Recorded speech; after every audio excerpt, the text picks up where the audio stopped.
I personally don't think enough people understand what BRICS is. So BRICS is Brazil, Russia, India, China, South Africa. Argentina is now part of it. Last time I checked, I think it was 22. Yeah. At least 22 countries are now part of it, and the whole premise is to destabilize. It's to get off the American dollar, get off dependence, because what we've done is we've used the power of the dollar as a military tool. And we've used it, for example, we're using it against Iran now, but we've used it against Russia, and we hold people's money because their money is basically, their Fort Knox is the United States, is our central banks. And so when they do something bad and we then shut off their cash, and the countries are just saying, we're not going to do that anymore. We're not going to use petrodollars anymore. We're going to shift to our own currencies, or we're going to create a global currency, which is one of the things they're trying to do with BRICS. And we're going to get off the American dollar to take the power away from America. And if that happens, the U.S. economy will go into a free fall. So, it's already happening. The question is, how fast is it going to happen? And are we going to be able to put safeguards in place to avoid a massive depression that could make the Great Depression look like a cakewalk? You had mentioned Iraq is now a proxy to Iran. I just added that. We have a $34 trillion debt right now. The service on that debt, the cost of servicing that debt is now bigger than our military budget. It's about $1 billion a year. And within 5 years, 50 cents out of every dollar that we collect in taxes is going to go to servicing the debt. Within 10 years, 100%. And that's if interest rates don't rise. If interest rates rise, that happens much faster. So we added another $1 trillion to the debt in the last 100 days. President Biden and President Trump are the guys who are most responsible for that. President Trump, during his 4 years, added $8 trillion to the debt. That's more money than was spent by every administration from George Washington to George W. Bush. Every administration before him, 283 years of history, he spent more in 4 years. And then he shut down all the businesses at the same time. So, and then Biden continued those policies, the lockdowns, and then, and this, absurd spending, which is unsustainable. And neither of them are talking about it. And we need to start talking about it. And we need to, the big problem with the debt is the chronic disease epidemic, which is now costing us $4.3 trillion a year, which is 5 times our military budget. And then the military budget. Military budget is about $890 billion.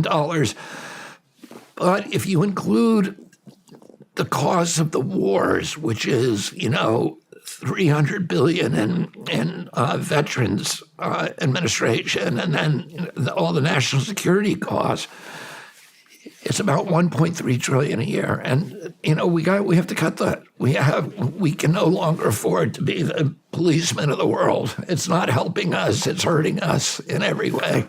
Can you go into a little detail on who we owe the debt to? Who a lot of the debt is owned by China. A lot of it is owned by Japan.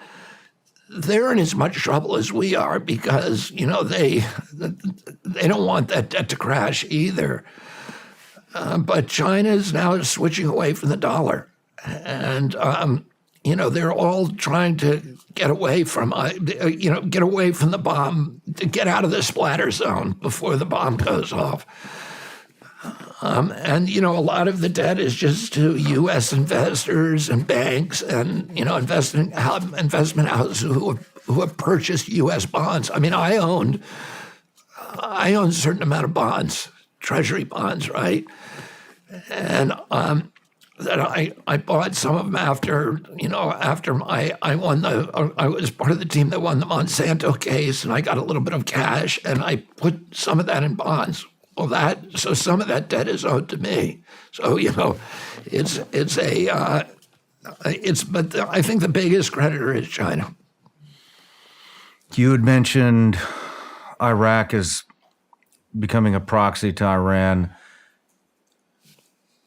I'm a former special ops guy, spent a lot of time in Iraq, a lot of time in Afghanistan, and so I have a lot of ties within that community still. And I've heard rumors that we will be going back to Iraq already because of the stuff going on in Israel, Iran getting involved. I mean, it was, I don't think it was ever stabilized. But do you have any insight on that? No, I mean, we're sending our guys back into another country where we've abandoned lots of weapons. Listen, we have 800 bases around the world. China has one base. Russia has 1.5. We have 800, and each one of them is, an opportunity for a new little war. And of course, you have, the big military contractors, Northrop Grumman and Boeing and Lockheed and General Dynamics and, these others. They're all owned by one company, which is BlackRock. And BlackRock has the contracts to destroy Ukraine, and it has the contract to rebuild Ukraine. So, and it's one of the biggest owners of the Republican and Democratic Party. And the Ukraine war is really about the expansion of NATO. We wanted to put NATO, and President Putin and every president before him have said that's a red line. You can't put NATO in Ukraine. The Russians have been invaded 3 times through Ukraine. Last time, Hitler killed 1 out of every 7 Russians. Oh, we've never experienced an invasion like that. Russians haven't. Everybody remembers it. And they don't want a foreign enemy army in Ukraine. And particularly, they don't want an army with nuclear weapons. And, we have put nuclear-ready systems, these Aegis missile systems that Lockheed makes in Romania and Poland, so we made those NATO countries. Why do we want to go into NATO? Here's one of the reasons. Why do we want every country in Europe? We promised in 1992, when Gorbachev said, I'm going to remove the walls in Europe. I'm going to allow you, the West, to reunite Germany under NATO, and I'm going to move out 450,000 Soviet troops from Germany, from East Germany, and I'm going to allow you to march NATO soldiers into their barracks. Okay, he could never go back to Russia after that. He went back, but he was despised. Nobody went to his funeral. And but he did it because he wanted to end the Cold War. But he said, I want one promise from you before I do this. He said this to James Baker, to President Bush at that time, and to John Major.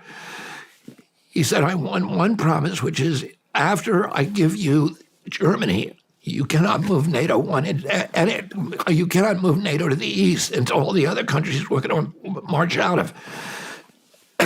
James Baker, who was the Secretary of State, famously told Gorbachev, we will not move NATO 1 inch to the east. And in 1997,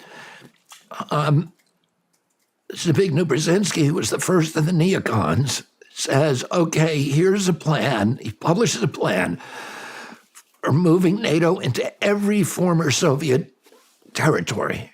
And people go crazy at that time. George Kennan, who is the most important diplomat in modern American history, who was the architect of the containment policy during the Cold War, he said, if you do that, you're going to turn Russia into an enemy. You should be treating it as a friend.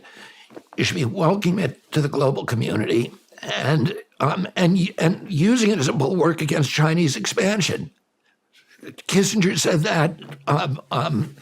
George Kennan said that. George Kennan said, if you do this, you're going to force Russia into a violent response. Bill Pierce, who was then the Secretary of Defense, threatened to resign to Clinton. He said, if you do this, I'm going to resign. It's so destabilizing to move NATO to the east. Bill Perry, who was then, and Bill Pierce is now the head of the CIA. Bill Perry, who was then the U.S. ambassador to the Soviet Union, said the same thing. He said, you're forcing Russia into ultimately a violent response if you keep moving NATO to the east. What do? We did it anyway. Why do we want to move NATO to the east?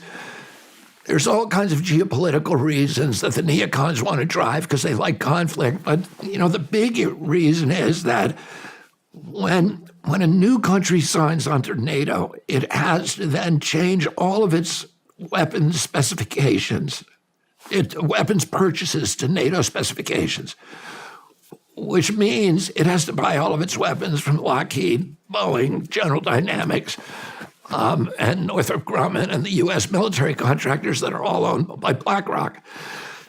So there's this economic imperative to drive NATO into all of these new countries. And, Putin said again and again, if you go in there, we are going to have to fight back. What do we do? In 2014, the CIA goes in with USAID and overthrows the elected government of Ukraine. And we put in a Western government. The Undersecretary of State, Victoria Nuland, who's the top neocon at that time, we now have a tape of her talking to the U.S. ambassador a month before the coup, handpicking the cabinet that would replace the neutral government with a pro-Western government. So then we go in there, we overthrow their elected government. We put in a government that's sympathetic to us. Putin immediately says, oh, well, now they're going to put the U.S. fleet in Vladivostok, which was Russia's, for 340 years, their only southern port. That's where the Soviet fleet is, which is in Crimea. And he says, and so he said, if you do this, we're going to go into Crimea. He goes in Crimea. He doesn't fire a shot because the people of Crimea have always wanted to be back with Russia. They voted 90-10 to go back to Russia. And then he says, and then there's a revolution. There, this new government comes in and basically illegalizes the Russian language. There used to be two languages in Ukraine, Russian and Ukrainian. Now they say, no, the official language is now Ukrainian. You can't speak Russian. We don't teach it in the schools, etc. And they begin enacting these other oppressive mandates against the Russian, ethnic Russians in Donbass. And so there are protests in Donbass. Those protests turn violent. And, the question is, why do they turn violent? The assumption is there's right-wingers in the new government that we put in who kill 14,000 people from Donbass and Lugansk. And so Putin says, look, I'm going to go in there. Donbass and Lugansk vote to join Russia, the Russian Federation. Putin says, I don't want you. You stay with Ukraine, but here's a proposal. And he gives what is called the Minsk Accords, which Germany approves of, France approves of, and UK approve of. And the Minsk Accords say, we're going to keep NATO out of Ukraine. We're going to give Donbass and Lugansk autonomy, just like Montreal, Quebec, part of Canada. You'll still be part of Ukraine, but you'll be able to keep the Russian language. And then he also asked to denazify some of denazify the new government that we had put in to remove some of the extreme right-wingers. And all of these nations approve of this agreement. And Zelensky runs in 2019, and he's an actor and a comedian, no political involvement at all. He runs on one issue. I'm going to sign the Minsk Accords, and there's going to be peace with Russia. He wins 70% of the vote. So, overwhelmingly, the people wanted peace. They wanted that agreement. Suddenly, he gets in office and he pivots, and he says, I'm not going to sign it. Why did that happen? There's two assumptions. We don't know, but there's two assumptions. One, he was threatened by right-wingers within his own government. to the United States. Victoria Nuland told him he couldn't sign it. So Putin then sends in 40,000 troops. No matter where you're watching the Shawn Ryan Show from, if you get anything out of this at all, anything, please like, comment, and subscribe. And most importantly, share this everywhere you possibly can. And if you're feeling extra generous, head to Apple Podcasts and Spotify and leave us a review.